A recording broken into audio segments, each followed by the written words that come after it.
북한 인권 문제에 대한 한국 정부의 소극적인 태도에 미국에서 비판이 계속 제기되고 있습니다. 미국 내 전문가들은 문재인 정부가 남북 대화와 긴장 완화를 위해 북한의 심각한 인권 침해에 침묵하고 있지만 이런 저자세가 오히려 북한 정권의 요구와 공세 수위를 끌어올리고 있다고 지적했습니다. 조상진 기자입니다. 에반스 리비어 전 국무부 아시아 태평양 담당 수석부차관보는 북한 정권을 달래려는 한국 정부의 시도는 북한을 한국과 건설적으로 관여하게 만들지 못했다고 비판했습니다. 리비어 전 부차관보는 문재인 정부 출범 이후 계속된 대북 인권 저자세 기조 때문에 북한 정권은 한국의 선의를 당연히 여기고 한국을 계속 경멸적으로 대하고 있다고 지적했습니다. 로버타 코엔 전 국무부 인권 담당 부차관보는 한국 정부가 대북전단 금지법 제정과 UN 북한 인권 결의안 공동제안국 불참 등으로 북한을 달래려고 시도한 것은 자유민주주의 가치를 훼손해 오히려 유리한 대북 협상력을 스스로 떨어뜨렸다고 진단했습니다.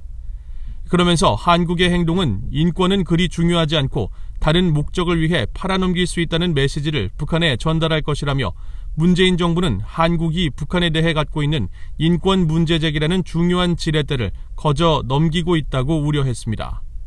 실제로 북한은 한국 정부가 북한 정권의 인권 유린에 대해 침묵하는 동안 남북 대화 제의에 일절 응하지 않은 것은 물론 문재인 대통령에 대한 노골적 비난과 잇따른 미사일 실험, 개성 공동연락사무소 폭파, 한국해양수산부 공무원 총격 살해 등 도발을 이어가고 있습니다.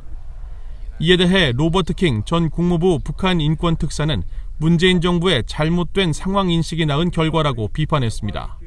The thing that's unfortunate is that obviously the Moon administration thinks that by not sponsoring the resolution, it will improve the chances of some kind of reconciliation with North Korea. Unfortunately, that has not proven to be the case. North Korea has, if anything, become more obnoxious towards South Korea in the last couple of years.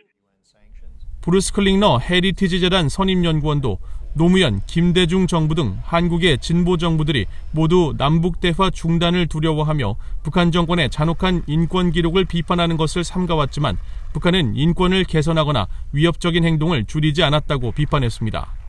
그러면서 문재인 정부도 북한 정권의 인권 침해에 침묵하고 한국 내 표현의 자유를 억압하고 있지만 북한 정권은 여전히 남북 대화를 촉구하는 한국 정부의 모든 간청을 거부하고 있다고 지적했습니다.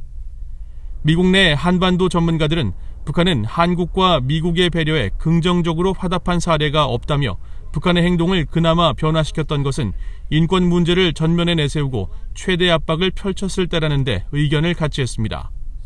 미국 내 인권단체인 북한인권위원회 그레그 스칼라티우 사무총장은 북한이 15년 만에 외무상을 유엔 총회에 파견하도록 압박한 것은 유엔 북한인권조사위원회 COI 보고서였다며 북한 인권에 초점을 맞춘 것이 북한 정권을 고립으로부터 끄집어냈다고 설명했습니다. VOA 뉴스 조상진입니다.